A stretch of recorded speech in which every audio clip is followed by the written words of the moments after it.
Hi, this is my EDL 852 Module 12 case study. So an overall summary of the case. This takes place in a rural school district. Their current buildings, which they have two, a K to 6 and then a 7 through 12, they're overcrowded. So they're looking at a couple different options on how to figure this out. In this process, they decide to build a new school. They're hiring a new principal who's from out of district. There's also an advisory committee that is being formed by this new principal to kind of set the tone and the mission and the vision statements for the new building. And Helen Burke, who is a teacher on the advisory committee, is in charge. She's the head of the committee. Just a couple legal and ethical issues that I see pop up right away. One is from the new principal, Susan Potter.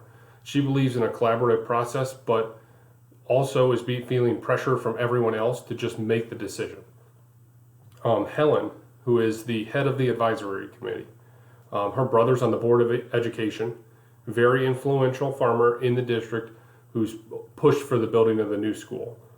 And then there's also pressure from the outside community. They respect the administrators, but they want them to make the decision. They don't want it to be a democratic process, but they want them to lead. Just some other issues that I feel like might arise throughout is another member who is focused on athletics, and then how quickly some of those veteran teachers can get community members to jump on board. So kind of sum it up in one sentence. First-time head principal Susan Potter, she's torn between relying on her core values that she has kind of groomed over her educational career and meeting the needs of her staff and community when trying to establish a collaborative precedent during the creation of her building's vision and mission statements. So just some of the facts, the people. Like I said before, new principal Susan Potter, she comes from an urban school district, believes in compromise, working together, and creating that best environment for all in her building. The head committee chair, Helen Burke, she's a veteran teacher from the district, so she knows what's going on in the district, she knows the people.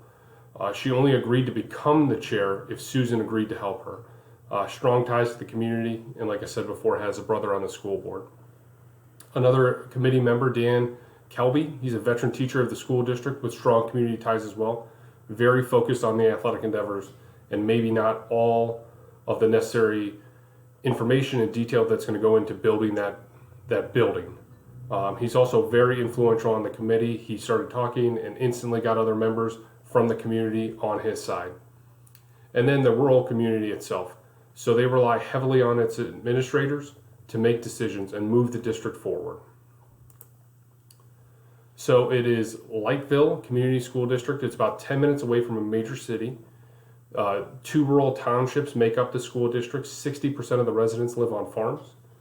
And then over the past 25 years, they've seen a giant explosion in their enrollment. It's grown from 758 to over 1,200 students, increasing at an average of 2% a year.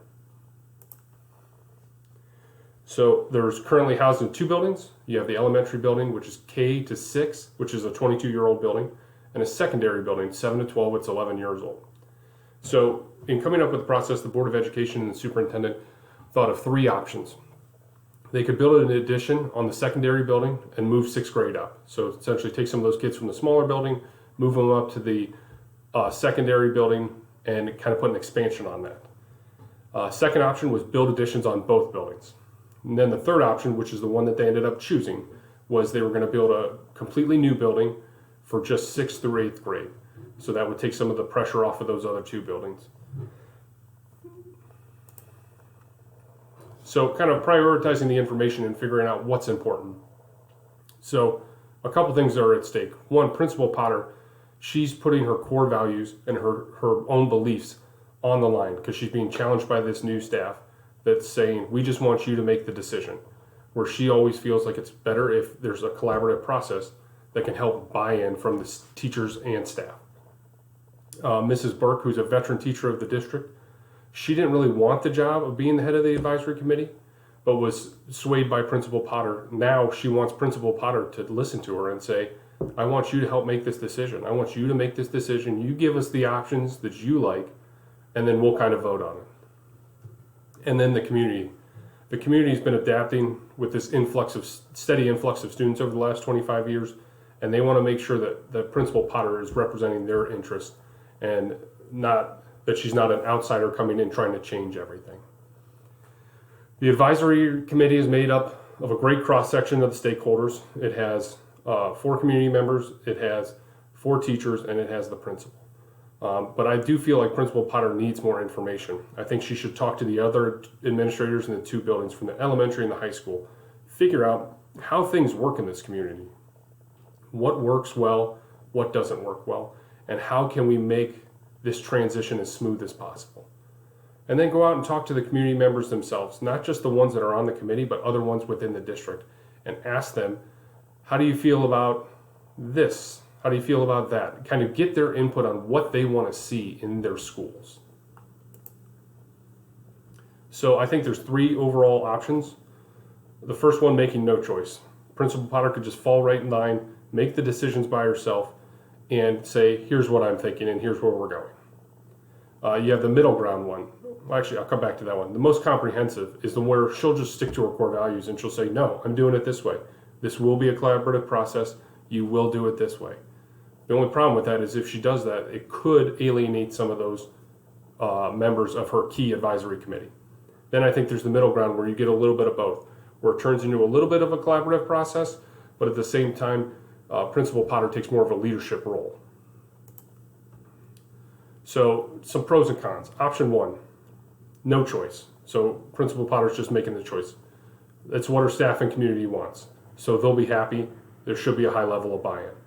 Con is she's compromising on one of her biggest core principles and values that she has as an administrator. Option 2, your middle ground. Some of the pros, both sides get what they want a little bit. Principal Potter sticks to their core values while appeasing the stakeholders and kind of easing them into this new change rather than just ripping it off like a Band-Aid. Some of the cons, neither side gets exactly what they want. Stakeholders could become frustrated, and then they could then I am compromising a little bit on the core value. Option 3, where I'm just doing it my way.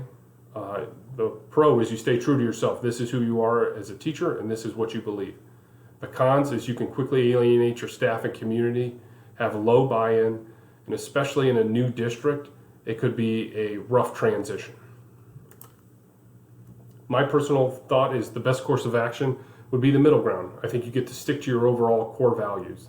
You don't immediately turn your staff off, but at the same time, you're establishing how committees are going to be set up and run under your leadership.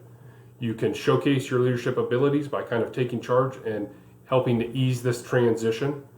You could start highlighting some of the accomplishments of those stakeholders as they come in, and you can figure out exactly who is going to be good for you on those advisory committees in the future, making sure that everyone there is doing the best thing moving forward.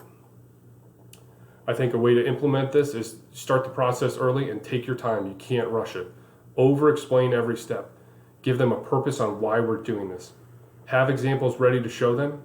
Make sure that you're available to field questions, not only from the people on the advisory committee, but the people in the community. And then I think the last 3 points are super, super important. Be flexible, be transparent, and most of all, be patient. Change takes time, and some people are very resistant to change. You need to be able to be patient, answer those questions while still sticking to your core principles. Implementing the decision, I would explain to the committee why mission and vision statements are so important.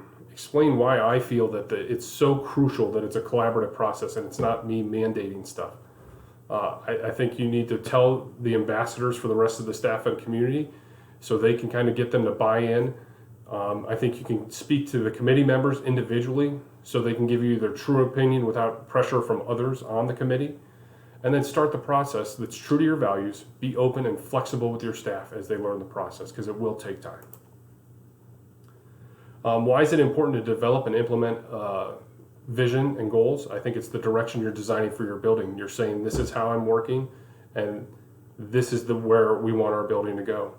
I think a visionary leader is someone who can take that, create and mold an engaged and positive working environment, get people to want to come to work, get people to want to buy into what you're selling. And then I think the big thing with those vision and mission statements is here's my vision statement, here's where I want our building to go, and then here's how we're going to get there. I don't believe that there's too much emphasis being placed on a vision statement, because again, this is laying out the framework for how you want your building to operate. I think some alternatives to both Helen and Susan's plans is that middle ground, that compromise. And then I also feel that community expectations of your administrator should be high. They should feel like they want that buy-in from their principal, and it's not just an outsider coming in and kind of dictating what they want, but giving a sense to that community of, this is how hard I'm going to work for you, and this is where my plan and where I'm hoping to go.